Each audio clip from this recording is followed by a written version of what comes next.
Students, BSc part first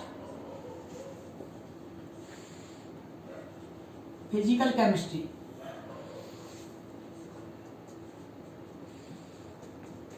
unit third चल रही है सॉलिड स्टेट।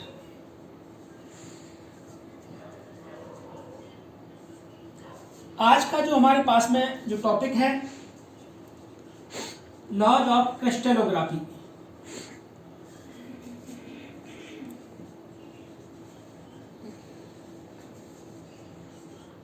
क्रिस्टल विज्ञान के नियम।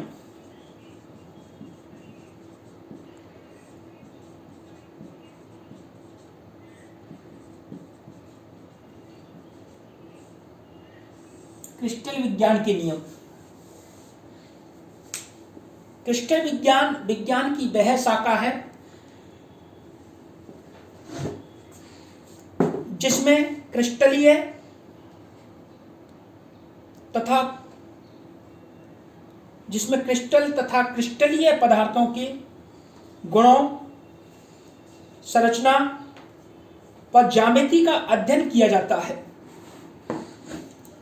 यानी क्रिस्टलीय पदार्थों के गुणों की संरचना है, गुण है, संरचना है, ज्यामिति है, इसका अध्ययन किया जाता है।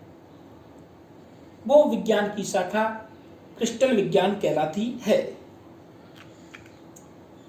क्रिस्टल विज्ञान में हम क्रिस्टल के तलों की विशेष व्यवस्था, क्रिस्टल विज्ञान में क्रिस्टल के तलों की विशेष व्यवस्था और ज्यामितीय आकार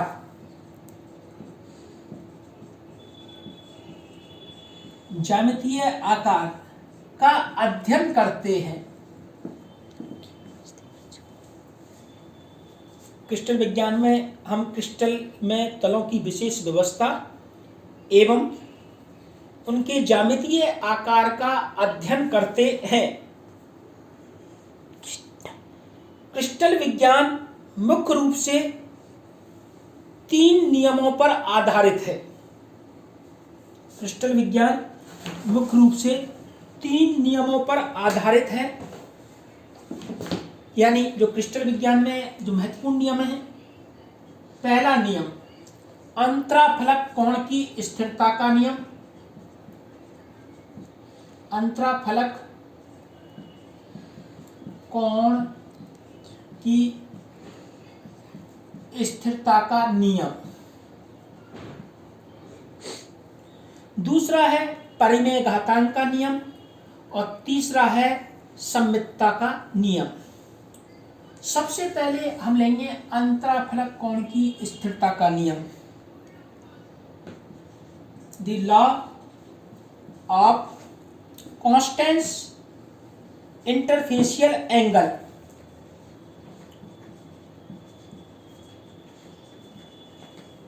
इंटरफेशियल एंगल, फेशियल एंगल। अंतराफलक कोण की स्थिरता का नियम या स्टेनो नियम, इसको स्टेनो नियम भी बोलते हैं। स्टेनो नियम गिवन बाय स्टेनो इन 1669 में ये दिया गया।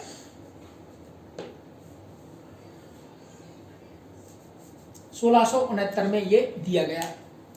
इस नियम के अनुसार किसी पदार्थ के लिए अंतराफलक कोण का मान सदैव स्थिर रहता है। इस नियम के अनुसार किसी पदार्थ के लिए अंतराफलक कोण का मान सदैव स्थिर रहता है, चाहे उसके किसी भी क्रिस्टल का कोई भी फलक किसी भी दिशा में कितनी ही वृद्धि क्यों ना कर ले। उसके क्रिस्टल का कोई भी फलक किसी भी दिशा में कितनी वृद्धि क्यों ना कर ले और कोई भी आकार ग्रहण क्यों ना कर ले, अर्थात ऊपर से देखने पर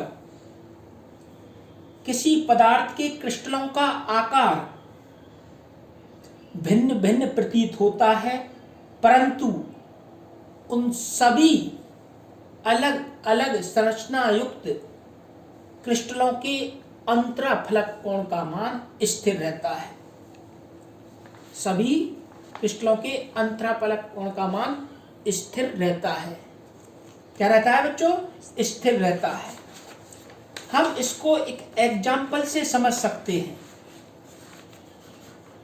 एक उदाहरण ले सकते हैं अंतराफलक कोण के लिए। उदाहरण, एग्जाम्पल, क्वार्ट्ज। क्वार्ट्ज के क्रिस्टलों में अलग अलग परिस्थितियों में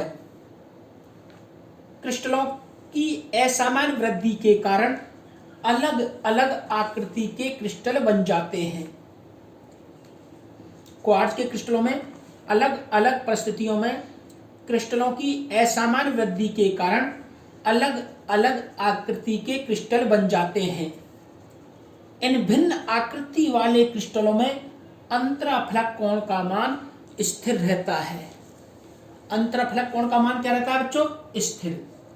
जैसे आइडियल कंडीशन में क्वार्ट्ज के क्रिस्टल हेक्सागोनल इस तरीके से होते हैं, इनके बीच में 120 डिग्री 120 डिग्री का कोण होता है।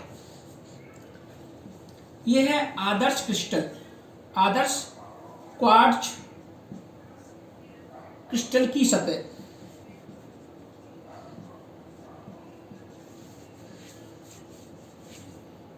आदर्श क्वार्ट्ज क्रिस्टल की सतह।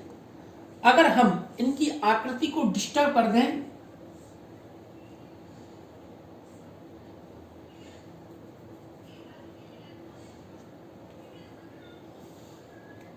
इनकी आकृति को डिस्टर्ब कर दें इस तरीके से,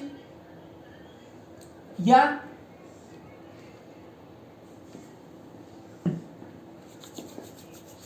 इस तरीके से, तो भी अंतराफलक कोण का मान स्थिर रहेगा।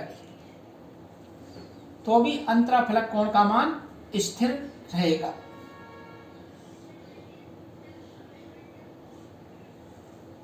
यानी ये हमारे पास में जो इंटरफेशियल एंगल है, ये भी 120 होगा, ये भी 120 होगा। यानी भिन्न भिन्न आकृति वाले क्वार्ट्ज क्रिस्टलों का सतह, ठीक है बच्चों, भिन्न भिन्न आकृति वाले क्वार्ट्ज क्रिस्टलों की सतह, इन सभी में भी अंतराफलक कोण का मान, इन सभी में अंतराफलक कोण का मान स्थिर रहता है, कांस्टेंट रहता है। दूसरा नियम क्रिस्टल विज्ञान का जो सेकंड लॉ है, दूसरा नियम है क्रिस्टल विज्ञान का द्वितीय नियम, परमेय घातांक का नियम। ये बहुत महत्वपूर्ण है। परमेय घातांक का नियम, इसमें मिलर सूचकांक और बाइस सूचकांक भी है, क्योंकि एग्जाम में यहां से क्वेश्चन देते हैं। एग्जाम में क्वेश्चन आता है बच्चों यहाँ से मिलर सूचकांक, बाइस सूचकांक में, और नियम भी पूछा जाता है। तो दूसरा नियम है हमारे पास में परमेय घातांक का नियम। दूसरा है परमेय घातांक का नियम।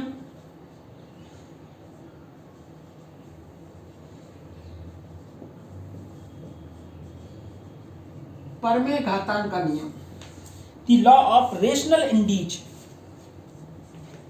The law of rational Indies,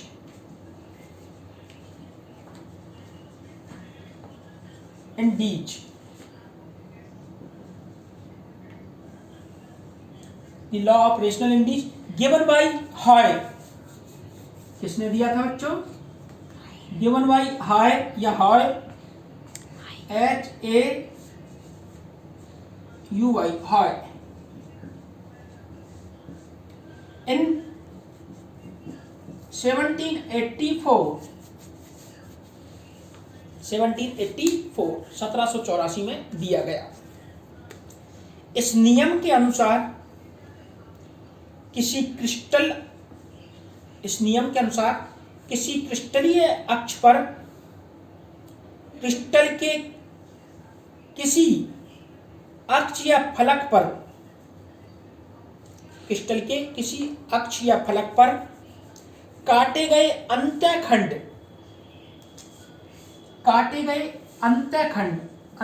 यानी इंटरसेप्ट इकाई अंतःखंड के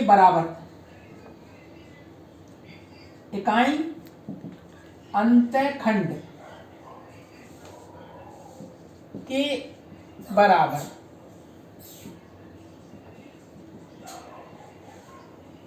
अथवा उनके सरल गुणांक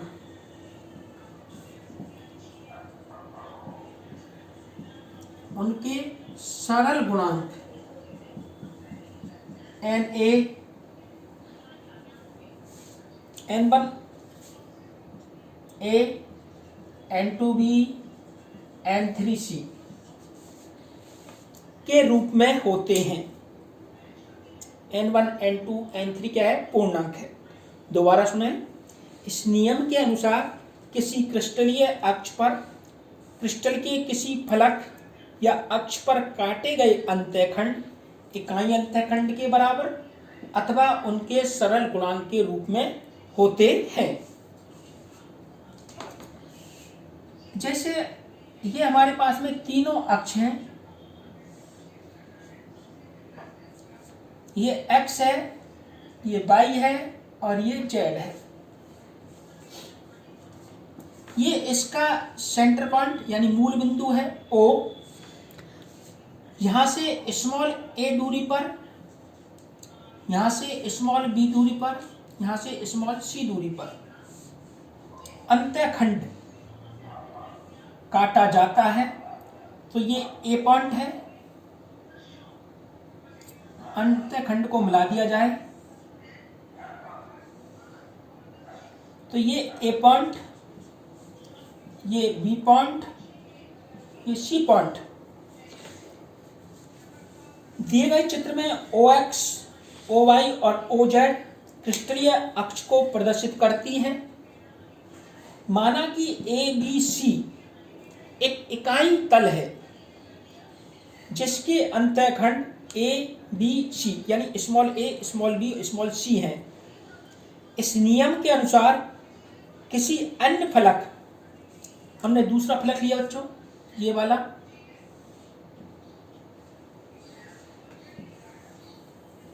दूसरा फलक LMN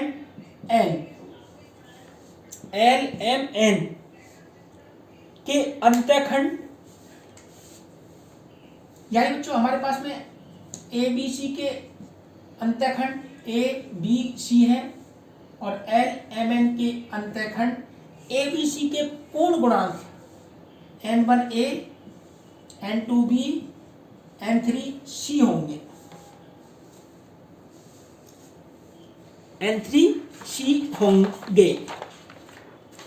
यही हमारे पास में यानी इकाई अंतःखंड के रूप में होंगे या उनके पूर्ण गुणांक के रूप में होंगे। अब इसमें एक महत्वपूर्ण टॉपिक है 22 सूचकांक या 22 पैरामीटर, 22 इंडीज और 22 पैरामीटर सिस्टम।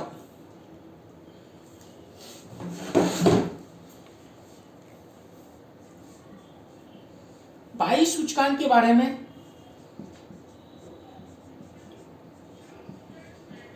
22 सूचकांक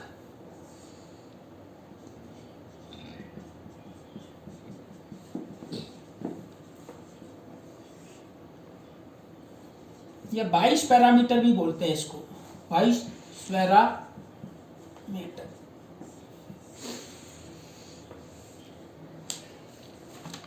फलक द्वारा केंद्र से क्रिस्टलीय अक्षों पर,